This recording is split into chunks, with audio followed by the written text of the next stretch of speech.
Hello everyone, welcome back to my channel. So RRB PO and clerk इन दोनों के pre exam हो गए हैं लगभग। सो जिसकी भी कम अटेम्प्ट हुए ना, लेस अटेम्प्ट जिसके भी हैं यार, उसके बारे में ज़्यादा सोचने की ज़रूरत नहीं है। ठीक है, अगर आप बैठ के सोच रहे हो कि मेरे कम अटेम्प्ट हो गए, 48 ही हुए, 50 ही हुए, 52 ही हुए, मेरा प्री क्लियर होगा या नहीं होगा, तो आप एक बार बैठ के सोचोगे। अगर ये सब आप सोच रहे हो ना बैठ के, और यूट्यूब पे वीडियोस देख रहे हो कट ऑफ कितना जाएगा, कितना सेफ स्कोर है, सेफ अटेम्प्ट है, ये वो इधर उधर चीज़ें अगर आप बैठ के बस सर्च कर रहे हो, तो आप टाइम वेस्ट कर रहे हो अपना। क्योंकि अब जो होना था इसमें तो हो गया है ना, जो भी प्री में होना था वो हो गया।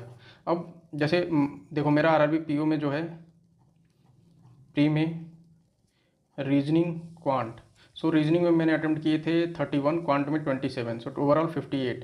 मेरा 3 अगस्त सेकेंड शिफ्ट था, ठीक है, और 58 अटेम्प्ट हुए। अब बैठ के ये सोचने लगो कि इतने कम अटेम्प्ट हुए, 65 प्लस वीडियो बना रहे हो, 65 होने चाहिए थे। भाई पेपर का लेवल ऐसा था, इतने अटेम्प्ट हो गए, मेरे हिसाब से बहुत अच्छे हुए।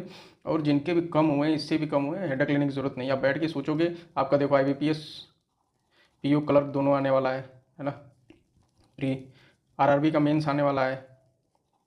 तो आप इस पे फोकस करो ना। ये बैठ के आप सोच रहे हो अब इसमें कम आ गए तो आ गए, अब जो भी कट ऑफ बनना होगा बनेगा भाई, आपके देखने और बोलने से कुछ बदलने वाला है नहीं, ठीक है।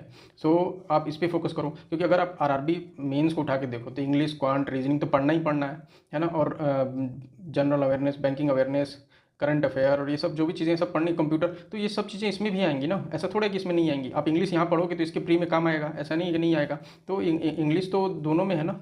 ऐसा नहीं है कि आप बैठ के सोच रहे हो कि प्री नहीं निकलेगा तो मेंस की तैयारी क्या करें। क्यों नहीं करें भाई, बिल्कुल करो।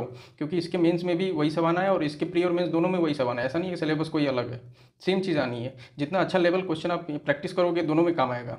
इसके मेंस की तैयारी आप केवल करो ना, प्री अपने आप ही इसका हो जाएगा, कुछ करने की जरूरत नहीं पड़ेगी। IBPS PO मैं अभी तो बताऊँ, मैंने थ्री टाइम्स दिया है और तीनों बार मेरा प्री निकला है। एक बार मेंस क्लियर हुआ है, इंटरव्यू भी दिया हूँ, लेकिन फाइनल मेरिट में नहीं हुआ, ठीक है, नहीं हुआ था फाइनल मेरिट में। सो अब इसकी मेंस पे लगो पूरा, एक भी दिन वेस्ट करने की अब ज़रूरत नहीं है। अब फुल मेंस पे लग जाओ, इसका प्री अपने आप निकल जाएगा दोनों। केवल इसकी मेंस की तैयारी करो आप, है ना। इसकी मेंस की तैयारी रखो, प्री निकल जाएगा। बैठ के आप यूट्यूब मत देखो कि इसके कितने स्कोर आए, उसने तो इतने अटेम्प्ट कर दिया, अरे उसने तो PO में 70+ अटेम्प्ट कर दिया। अरे करने दो ना, किस स्टेट से उसने भरा आपको क्या पता, है ना। वहाँ वैकेंसी कितनी थी, कट ऑफ कितनी जाए, किसको पता है। कोई कुछ प्रिडिक्ट ही नहीं कर सकता इस साल। जो प्रिडिक्शन आ रही है ना सब फालतू है, कोई मतलब नहीं किसी प्रेडिक्शन का। सो आपको सीधे मेंस पे फोकस करना है RRB की, क्योंकि इसको पूरा कनेक्शन देखो IBPS से भी है, SBI के एग्ज़ाम से भी है, दोनों से, PO क्लर्क दोनों से, है ना। इसका प्री खराब हो गया, होने दो, कोई मतलब नहीं। आप मेंस की तैयारी करो, इन दोनों का प्री मेंस दोनों खुद तैयार हो जाएगा।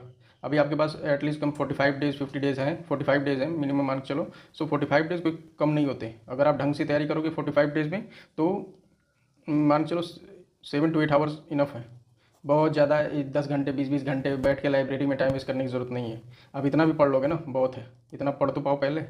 सो आप मेंस पे फोकस करो। RRB के जो अटेम्प्ट होने थे आपके हो चुके हैं, उसको ना आप बदल सकते हो ना कोई बदल सकता है, ठीक है। जो कट ऑफ आना होगा आएगा। वैसे भी वैकेंसीज कहीं कहीं बढ़ी है, यूपी में खास करके, बिहार में, है ना। तो कट ऑफ कम ही जा सकता है, हो सकता है कम जाए, ऐसा कुछ फिक्स नहीं है, लेकिन हो सकता है कम जाए। तो जिनकी शिफ्ट ईजी आई थी उनके मार्क्स कम होंगे नॉर्मलाइजेशन में, जिनकी टफ आई थी उनके थोड़े बढ़ेंगे। सो इतना हेडेक लेने की जरूरत नहीं, कम अटेम्प्ट्स हैं तो होने दो। आप मेंस की तैयारी करो, RRB और IBPS PO का प्री और कलर दोनों की तैयारी हो जाएगी खुद ब खुद।